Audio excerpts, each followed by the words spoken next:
দুই একদিন পরেই বাড়িতে যাব, যে কারণে বাড়ি যাওয়ার আগ মুহূর্তে অনেক বেশি ব্যস্ত হয়ে পড়েছি। বাসায় অনেক ধরনের কাজ থাকে, তাছাড়া কিছু শপিং ছিল যেগুলো আজকে করলাম, তাই সারাটা দিন ব্যস্ততার ভিতরেই পার করলাম।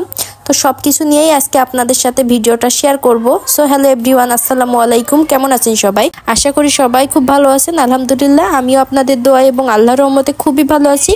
তবে আজকে আমার ভিডিওটা একেবারে হজা বড়লা হয়ে গেছে, কারণ দেখুন আমি সবকিছু কিন্তু গুছিয়ে তারপর রান্না করি। আজকে আমার কোনো কিছু গোছানোও নাই, আর যেমন ইচ্ছা তেমন ভাবেই রান্না করছি। কারণ আজকে সকাল এবং দুপুরের রান্না একবারে করব, কারণ ওই যে বললাম বাইরে যাব একটু কেনাকাটা করার জন্য। আর শীতের সময় দিনটা অনেক ছোট হয়, দেখা যায় সকালের রান্না বান্না করে খাওয়া দাওয়া করতে করতে দুপুরের কিন্তু রান্না বান্না টাইম হয়ে যায়। তাই ভাবলাম আজকে সকাল সকাল উঠে দুপুরের এবং সকালের রান্না একবারে কমপ্লিট করে ফেলবো, যাতে করে রান্নার থেকে একটু সময়টা বাঁচি। তো আমি এখানে রান্না করছি, বাঁধাকপি ভাজি করছি। তো বাঁধাকপি আর আলু আর ছোট ছোট করে চিংড়ি মাছ কেটে দিয়েছি, এটা ভাজি করলাম। আর তার সাথে সকালবেলা মাছ ভুনা করেছি টমেটো দিয়ে। তো এটা দিয়ে হচ্ছে সকালে খাওয়া দাওয়া করবে। তো যাই হোক, আব্বুকে খেতে দিলাম। আর এদিক থেকে হাঁসের মাংস ভিজিয়ে রাখছিলাম, একদমই অল্প একটু হাঁসের মাংস ছিল, তো সেইটুকুই নারকেল দিয়ে রান্না করছি।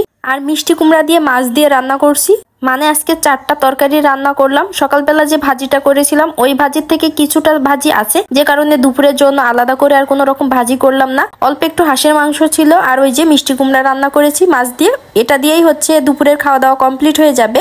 রান্নাঘরের ভিতর একবার ঢুকলে কখন যে সকাল গড়িয়ে দুপুর হয়ে যায় সেটা কিন্তু বোঝা যায় না। মানে একবার রান্না করতে হয়, তারপর আবার ধোয়া মাজা খাওয়া, এগুলো করতে করতেই কিন্তু দিনটা পার হয়ে যায়। যে কারণে ভাবলাম আজকে আর ওরকম ভাবে কিছু করব না, একবারে রান্না করে সবকিছু কমপ্লিট করে রাখবো। তো যাই হোক, এই যে মিষ্টি কুমড়াটা রান্না করেছিলাম সেই সময়টাতে কারেন্ট ছিল না, যে কারণে ভিডিও করা হয়নি। আর আজকে কোনো রকম স্ট্যান্ডে ভিডিও করছি না, এই যে আমি হাতে নিয়েই ভিডিও করছি। জাস্ট একটু ভিডিও করতে হবে তাই করছি, কারণ আমার অনেক বেশি তাড়াহুড়া ছিল, তাই আর খুব ভালোভাবে আমি ভিডিও করতে পারিনি। হাতে করেই কিন্তু অল্প অল্প করে একটু ক্লিপ নিয়েছি যে কি কি রান্না বান্না করলাম। তো যাই হোক, রান্না বান্না করে খাওয়া দাওয়া করতে করতে কিন্তু 3:30 বেজে গেছে। তারপর রেডি হয়ে বাইরে আসলাম। আর এই দিনটাতে এত বেশি ঠান্ডা ছিল, বাইরে আসার পর বুঝতে পারছি।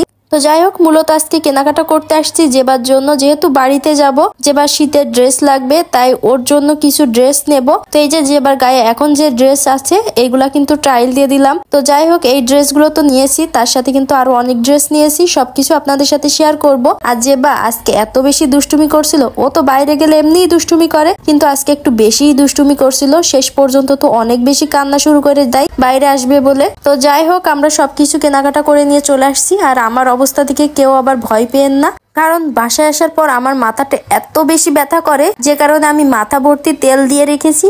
আর আমার অবস্থা এরকম হয়ে গেছে। অনেকদিন পর বাইরে গেলাম, আর বাইরে অনেক বেশি ঠান্ডা ছিল, যে কারণে আমার অনেক বেশি মাথা ব্যথা করে।